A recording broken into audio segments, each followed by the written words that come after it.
Hello everyone, কেমন আছো তোমরা সবাই? আশা করছি সবাই খুব ভালো আছো। আমি কিন্তু বেশ ভালো আছি। তো ইতিমধ্যেই আমার ভিডিওগুলো দেখে তোমরা তো বুঝতেই পারছো যে দাদার বিয়ের যে সমস্ত ছোটো ছোটো রিচুয়ালসগুলো হয় সেগুলোই তোমাদের সাথে শেয়ার করছিলাম। তো এই ভিডিওটা তার মধ্যে একটা বেসিক্যালি আমরা দাদার বিয়ে মিটে যাওয়ার পরে আমরা ভোর 3টের দিকে ঘরে ঢুকেছিলাম। আর দাদা, বৌদি আর দাদা মানে ছোটদা, এরা তিনজন হচ্ছে বৌদিকে মানে নতুন বৌদিকে নিয়ে বাড়ি ঢুকেছিল। তাও প্রায় 7টা বেজে গেছিলো, মানে সকাল 7টা। তারপরে সবাই মিলে একটু রেস্ট নিয়েছিলাম, 1-2 ঘন্টা একটু ঘুমিয়ে নিয়েছিলাম। দেন এটা হচ্ছে একদম মানে বিয়ের পরের দিনের যে সকালটা হয় সেই সকালবেলাটা।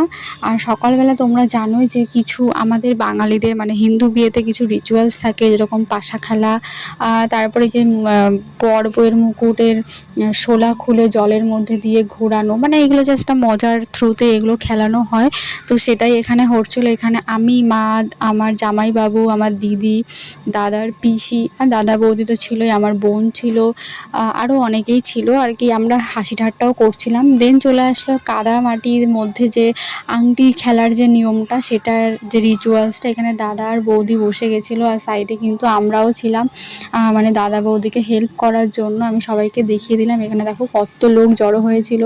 আর দাদা বৌদি দুজনেই কিন্তু জিতেছিল। কিন্তু আমরা যেহেতু মাটি ছিল না নিচটা, ওই জন্য আমরা কিন্তু একটা বড় গামলার মধ্যে কাদা আর জল দুটোকে গুলিয়ে মানে কাদা মাটি তৈরি করে তারপরেই কিন্তু তাদেরকে খেলিয়েছিলাম। ফার্স্টে বৌদি পারছিল না, ওই জন্য দাদা সাইড থেকে আবার হেল্প করে দিয়েছিল। মানে দাদা বলতে এটা কিন্তু আমার জামাইবাবু, আমি কিন্তু জামাইবাবুকে দাদা বলেই ডাকি। তারপরে দেখো বৌদি আর কি নন্দাই একজন আর হচ্ছে 2 দেওর, এরা সবাই মিলে মানে 4 জনে মিলে কিন্তু বৌদিকে এরা হেল্প করছিল, কারণ আংটিটা কিন্তু কিছুতেই খুঁজে পাওয়া যাচ্ছিল না। তো যাই হোক, এগুলো তো মজার বিষয়। আরও কিছু কিছু রিচুয়ালস আছে, সেগুলো তোমরা দেখতে থাকো। দেন এই রিচুয়ালসগুলো কমপ্লিট হয়ে যাওয়ার পর আমাদের দেখতে পাচ্ছ আমরা কিন্তু কাদা মুখে একদমই ভূত হয়ে গেছিলাম। বেসিক্যালি হয় কি, যে আংটি খেলার যে কাদাগুলো হয় সেগুলো কিন্তু একে অপরের দিকে মানে ভাই বোনরা, দাদা বৌদি এরকমভাবে মাখামাখি করে, মানে ওটাই জাস্ট একটু আমাদের আনন্দ। আর আমরা যেহেতু এই বছর রং খেলতে পারিনি, মনে হচ্ছিলো যে এটা দিয়ে রং খেলেছে। আর আমার মুখটা দেখো কাদাগুলো শুকিয়ে গিয়ে কি বিভৎস মানে বিপর্যস্ত মুখটা লাগছিল। তো যাই হোক, এগুলো এবার চলে আসি আরও কিছু রিচুয়ালসে। এই রিচুয়ালসগুলো ছাদেই হচ্ছিল, কারণ এখানে এই রিচুয়ালসগুলো কমপ্লিট হয়ে যাওয়ার পর দাদা বৌদিকে স্নান করে নিতে হবে হলুদ মেখে।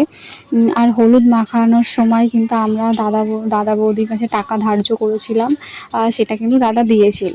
তো এখানে সেই রিচুয়ালসগুলোই হচ্ছিলো। তারপরে দাদা বৌদি তারপরে চলে যাবে স্নান করার জন্য। স্নান করার পরে কিন্তু দাদা বৌদিকে আবারই মানে যেই ড্রেসটা পরে, যেই শাড়ি আর পাঞ্জাবিটা পরে দুজন বিয়ে করেছিল, সেটা কিন্তু আবারও পরতে হবে, কারণ ওটা পরে কিন্তু আরও কিছু রিচুয়ালস আছে। তো এখানে দেখো দাদা কিন্তু এই আর কি কাদা জল হলুদ মেখে টেকে চলে গেছিলো স্নানে। এই দেখো স্নান করে দাদা বৌদি চলে এসছে। তারপরে কিন্তু কলা গাছগুলোকে যেহেতু স্ট্যান্ড করার কোনো জায়গা ছিল না, ওই জন্য এরকম চেয়ারেই আর কি স্ট্যান্ড করা হয়েছিল। আর এখানে মা, এক বৌদি আর দাদা বৌদিকে এরকমভাবে কিন্তু 7 পাক ঘোরাচ্ছিল। 7 পাক ঘোরানো হয়ে গেলে তারপরে হচ্ছে দাদার বৌদি আবার নতুন করে সিঁদুরদান হবে, তারপরে আর কি 7 সমুদ্র 13 নদীর পার হবে। সেই রিচুয়ালসগুলোই এখানে হচ্ছিল। তো চলো আজকের ভিডিওটা এই পর্যন্ত, দেখা হচ্ছে নেক্সট কোনো ভিডিওতে। ততক্ষণ তোমরা সবাই ভালো থেকো, সুস্থ থেকো। আর আমার ভিডিওটা ভালো লাগলে অবশ্যই like, comment, share and subscribe করতে ভুলো না। তো দেখা হচ্ছে নেক্সট কোনো ভিডিওতে। চলো টাটা।